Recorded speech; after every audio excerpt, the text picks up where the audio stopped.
El objetivo, dice el Papa, al comienzo de su análisis de esta encíclica que estamos viendo, Laudato Si, no es recoger información o saciar nuestra curiosidad, sino tomar dolorosa conciencia, atrevernos a convertir en sufrimiento personal lo que le pasa al mundo y así reconocer cuál es la contribución que cada uno puede aportar. Comienza, amigos, una nueva edición de La Sal de la Tierra.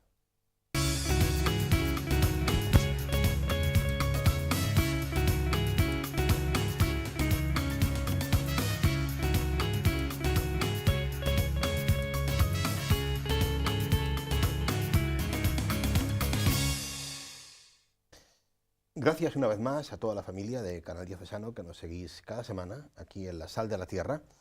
A los que lo hagáis hoy, por ejemplo, por primera vez, apuntaros que hemos empezado a ver la encíclica Laudato Si del Papa Francisco.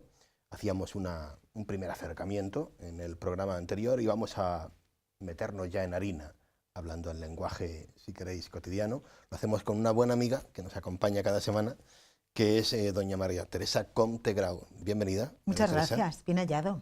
Bueno, estamos retomando este tema tan bonito, este texto, yo creo, tan bonito, que es la encíclica Laudato Si. Después de esa introducción, el Papa dedica un primer capítulo a hablar de lo que pasa, lo que le pasa a esta nuestra casa común, hacer una especie de análisis, ¿no? Y para que nosotros no tengamos que quizá hacer nuestras interpretaciones propias, el Papa ya dice cuál es el objetivo, de por qué quiere hacer esto, ¿no? Y utiliza términos muy fuertes. A mí me parece muy fuerte que el Papa diga, por ejemplo, que no sé, yo no voy a hacer este análisis a modo de aportaros a todos los creyentes una información que probablemente ya tenemos además, ¿no? El Papa dice que esto que va a decir o que va a escribir es para que tomemos dolorosa conciencia, ¿no? de que estas cosas que pasan nos tienen que interpelar y porque tienen que ver con nuestra responsabilidad, ¿no?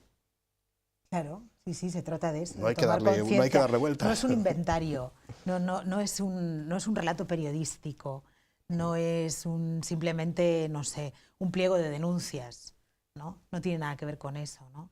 Es simplemente una luz que ilumina una realidad dolorosa de la que estamos llamados a tomar conciencia, en el sentido que estamos llamados a hacernos cargo de esa realidad, ¿no? A cargar con ella, y a cargar con ella de manera responsable.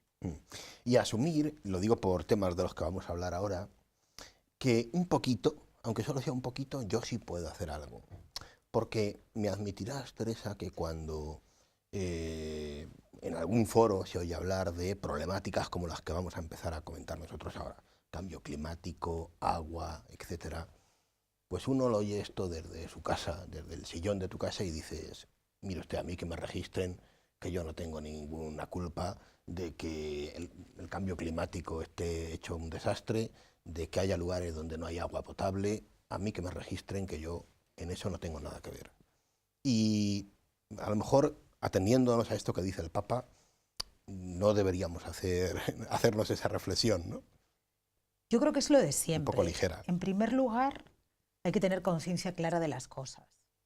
Y realmente no hacemos nada cuando no tenemos conciencia de las cosas, ¿no? Cuando no tenemos conciencia de la naturaleza, de lo que está sucediendo, ni siquiera tenemos conciencia de la naturaleza de los bienes que estamos utilizando. Por lo tanto, en primer lugar, tomar conciencia, ¿no? Es decir, tomar conciencia que los recursos naturales, por ejemplo, son escasos. Hace 70 años no existía conciencia cierta de que los recursos naturales fuesen escasos. Hoy sabemos que los recursos naturales son escasos y que las necesidades humanas son crecientes. Bueno, ahí ya tenemos un problema de distribución y satisfacción, ¿no? Cómo satisfacemos necesidades crecientes o de una demanda creciente con recursos que son escasos. Por ejemplo, ese ya es, fíjate, una cuestión muy simple, ¿no? Tener claro eso. Y a partir de ahí, tener claro que como cristianos debemos conocer el mundo en el que vivimos, debemos conocer las problemáticas en las que vivimos, y estamos llamados a dar una respuesta en el sentido de hacernos cargo una mirada responsable y una gestión responsable de los bienes Ujú. que usamos, ¿no? Eso como primer punto de partida y luego todo lo demás. Sí, Pero eso es vamos a ir ahora con fundamental, ello. porque dice, ¿qué puedo hacer yo? Bueno, nada si usted no toma conciencia de lo que está sucediendo, evidentemente. Si mira hacia otro lado, ¿no? Iba a salir una expresión que usan mucho en América Latina, si voltea la mirada, porque me parece como muy, muy gráfica, ¿no? Si miras para otro lado, pues no vas a hacer nada, evidentemente. Ujú. Fíjate, mira, empieza el Papa hablando, ¿no? El cambio climático, por ejemplo, ¿no?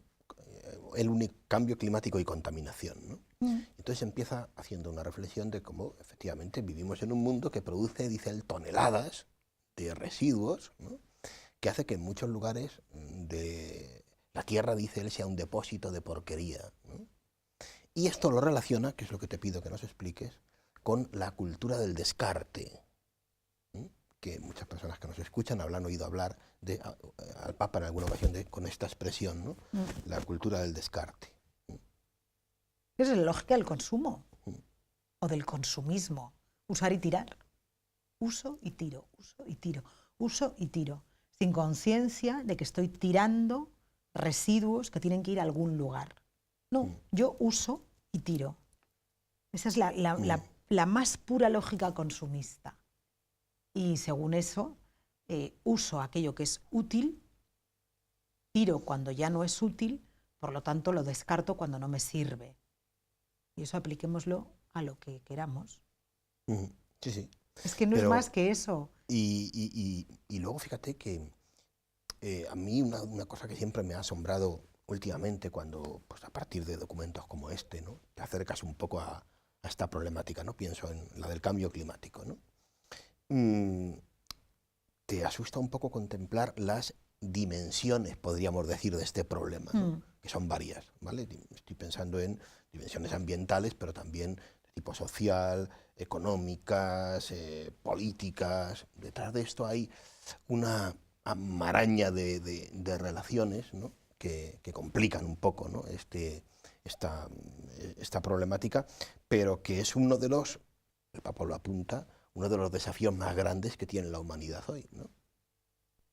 A ver, estamos volviendo también un poco a lo que tú planteabas antes, ¿no? A la lógica del descarte. Estamos en un mundo dominado por una lógica, eso es así, que es la lógica del dominio.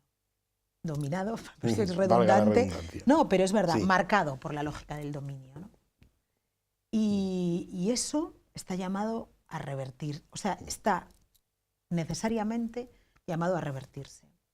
Si no la lógica, perdona, por dejarlo claro, la lógica del dominio para ti es la lógica de que el que más puede, más tiene. Sí, es la lógica del poder. Sí, de la... Sí, sí. El poder. El que más tiene, más puede, sí. El que más tiene, más puede, es verdad. No, pero, no, pero es que está muy bien dicho, es verdad, el que más tiene, más puede, pero más tiene que, no solo poder económico, no solo poder político, sino también poder científico, poder tecnológico, poder en el ámbito de los medios de comunicación, de la generación de información.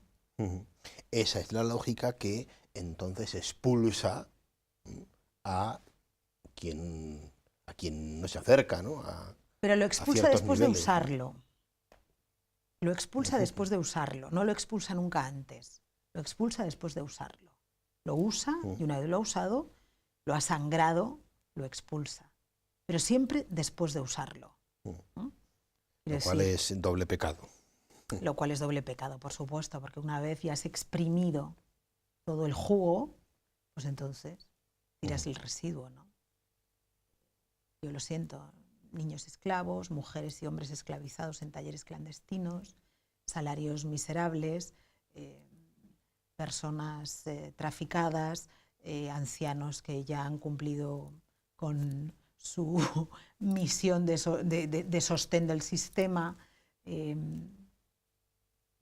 así hasta el infinito. Un problema particular de dimensiones también no pequeñas, Teresa, lo apuntábamos antes, es el del agua. Claro. El del agua.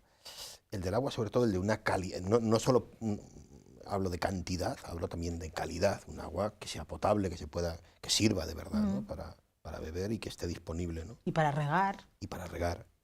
Mm, es que no sé si tomamos conciencia de que hay gente que muere, diariamente por esto. En el mundo, millones de personas, ¿no? Hay gente que Por no muere, tener agua o por tenerla y tenerla contaminada, y por tanto, pues el Papa señala aquí cantidad de enfermedades, claro, enfermedades que aquí son cosa irrisoria, ¿no? Pues, la diarrea.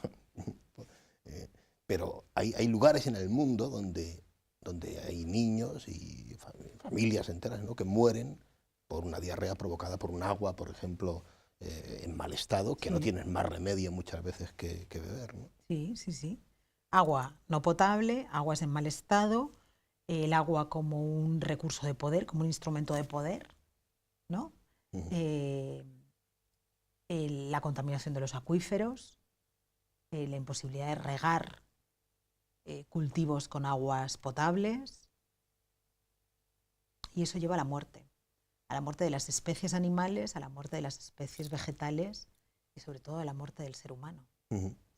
Y más cuando además, precisamente cuando tomamos conciencia de que el agua es un recurso extremadamente caro, no hablo solo en términos de precio, sino de caro por su valor, entonces encima jugamos, ¿no?, con la necesidad de comprar y vender agua para así, como tú bien decías antes, puede el que más tiene, por lo tanto si yo tengo la capacidad de dominar, controlar, usurpar, expoliar, explotar el agua en mi beneficio, tengo mayor capacidad de sometimiento de Claro. otros pueblos, de otras gentes. Claro. Pero entonces el agua se convierte en una especie de recurso de mercado, podríamos Claro. decir, y no en lo que es un derecho humano fundamental. Pues que es una necesidad, vamos a ver. Es que en esto, yo no sé, a veces los que abrimos el grifo todas las mañanas, ¿lo abrimos por placer o porque necesitamos beber? Pues igual que nosotros necesitamos Lo beber. abrimos sin pensar, Teresa. Bueno, pues es que, No pero creo, tú, Antonio, no, necesitas sin beber agua, pensar. yo necesito beber agua. Y Porque, si hubieras perdona, nacido en yo no sé lo Nigeria que o en es. el Chad, también necesitarías beber agua. Quiero Sí, decir, que el haber claro, nacido en pero yo no sé Etiopía. lo que es abrir el grifo y que no salga agua. No sé lo que es Ya, pero eso. es que eso no es el problema. El problema es tomar conciencia también de tus propias necesidades y darte cuenta de que esas necesidades son necesidades humanas.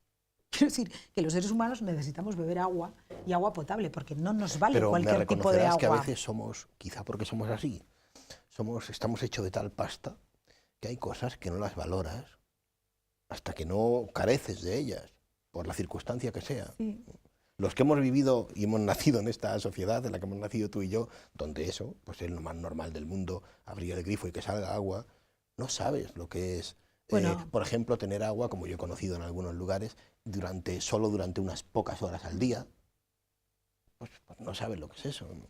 sí, bueno, pues por eso es necesario, como tú vienes diciendo desde el principio, que Francisco nos ayude a tomar conciencia de eso, ¿no? Mira si somos necios, que necesitamos que venga el Papa a hacernos tomar conciencia de que esos recursos no son simplemente recursos naturales, son recursos que la naturaleza dispone para el bien del hombre.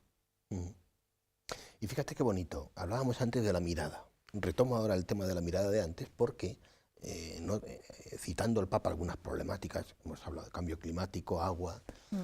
habla de la pérdida de la biodiversidad. Y esto tiene que ver con la mirada, porque el Papa apunta aquí que el problema está en una mirada superficial. Él habla de una mirada superficial, de lo inmediato, de un no saber mirar en profundidad, ¿eh? y no saber valorar esto que tenemos delante, ¿no? Sí, la riqueza de la naturaleza, ¿no? Y además es que, a ver, las distintas especies también cumplen una función y tienen una finalidad en todo ese entramado de la casa común, ¿no? Acabar con la biodiversidad es acabar también con determinados cultivos, con determinadas poblaciones, provocar el éxodo de determinadas comunidades humanas, reducir la naturaleza, o sea, tener una mirada y una acción reductiva sobre la naturaleza, expoliarla, explotarla, aniquilarla, ¿no? La biodiversidad además afecta a los cultivos. Pero es que, fíjate, hay zonas del mundo que hoy se están convirtiendo en parques ecológicos, ¿no? Vaya usted a visitar, no sé, pues vaya usted a las Galápagos, ¿no? Y vea los tortugueros, o viaje a Costa Rica y vea la diversidad de pájaros, o viaje a México, y como si esto fuera un parque temático, ¿no? Vamos a crear reductos con parques temáticos en los que vamos a bueno, a explotar, un turismo de explotación. Quiero decir, que tomemos conciencia, ¿no? Tomemos conciencia, yo repito siempre lo mismo, tomemos conciencia que estamos hablando de un único acto creador. En línea con esto que tú apuntas, el Papa habla de el deterioro de la calidad de vida, ¿no? Claro. Al final, ¿esto a dónde nos lleva? Pues a una calidad de vida que se va deteriorando cada vez más en todos los órdenes, ¿eh? Y el Papa aquí apunta a nuestra propia vida. Fíjate, porque esto me suscita muchas reflexiones. Fíjate, comparto contigo, ¿no? No es propio de habitantes de este planeta, por lo tanto nosotros, claro, vivir cada vez más inundados de cemento, asfalto, vidrio, metales, privados del contacto físico con la naturaleza. No es propio, ¿no? Sin embargo, esto es lo cotidiano para millones de habitantes en el mundo hoy. Sí, pero tiene que ver con eso que venimos hablando, ¿no? Tiene que ver con esa cultura que está basada en una acción transformadora, que además es una acción con un enorme potencial transformador gracias a la técnica, que tiene su cara y su cruz, que es ambivalente, ¿no? Con esto no estamos diciendo a nadie que tenga que volver a andar en burro, no, simplemente que tomemos conciencia que la técnica es ambivalente y que todo eso que describe también la Laudato Si tiene que ver con, bueno, pues con esa acción reductiva que el hombre tiene muchas veces sobre el mundo en el que vive, ¿no? Porque donde se siembra cemento, si podemos decirlo así, no vuelve a crecer nada, ¿eh? Claro, es que eso es así, y eso es una acción reductiva del hombre sobre el mundo que habita. Y a lo mejor entonces el progreso, del que tantas veces hablamos, al no ser un progreso integral, no es tal progreso. Exactamente, pues es que esto es muy fácil. Es decir, esto es así, esto es facilísimo.